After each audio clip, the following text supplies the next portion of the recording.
Hello everyone, welcome to my channel. I hope everyone is having a wonderful day.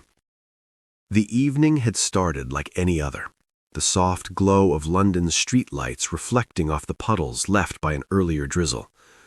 Ruth Langsford, known for her cheerful smile and calm presence on television, had returned home after a long day of filming.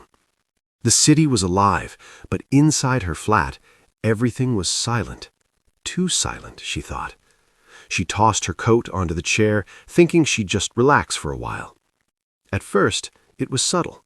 A tickle in her throat, a slight tightness in her chest. Ruth dismissed it, blaming the long day and the ever-changing winter air. She poured herself a cup of tea, inhaling the warm steam, thinking it would soothe her. But then, a sudden wave of panic gripped her. Her chest felt heavy, her breaths shallow. She tried to inhale deeply, but her lungs refused to cooperate. Ruth froze.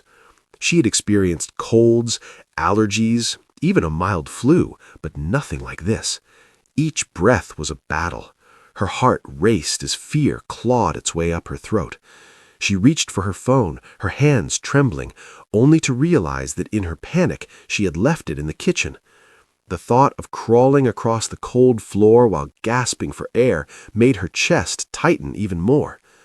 "Stay calm," she whispered to herself, though the words sounded hollow in the echoing flat. Sweat pricked at her forehead. Ruth sat on the edge of her sofa, gripping its arm for support. Every instinct screamed that something was seriously wrong. She tried to think logically. Was it asthma? An allergic reaction? But nothing seemed to fit. The silence of the room now felt suffocating, amplifying every heartbeat, every ragged inhale. Minutes felt like hours.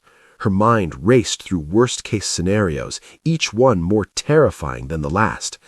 And then, just as the panic threatened to overwhelm her, a strange clarity broke through. Ruth remembered the basic breathing technique her trainer had once taught her. Inhale slowly through your nose, hold for 3 counts, exhale through your mouth.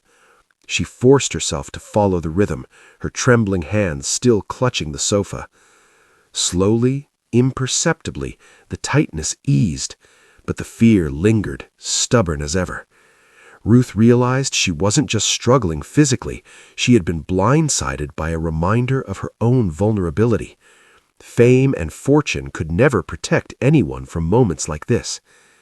By the time she reached for her phone and called a close friend, her voice was still shaky, but steadier than before. Relief flooded her when she heard the familiar voice on the other end, offering comfort and instructions until help could arrive if needed. She wasn't alone. The night that had started with panic and fear was ending with reassurance, but the memory of those suffocating minutes would stay with her. In the days that followed, Ruth spoke little of the incident publicly, choosing instead to focus on her work and family. But in private, she carried a new respect for her own fragility and the fragility of life itself. One night, she thought, she had stared fear in the face, struggling for every breath, and one night she survived. It was a story that shocked those who knew her composed persona, a reminder that behind the bright smiles and polished appearances, even the strongest among us could face moments that take our breath away, literally.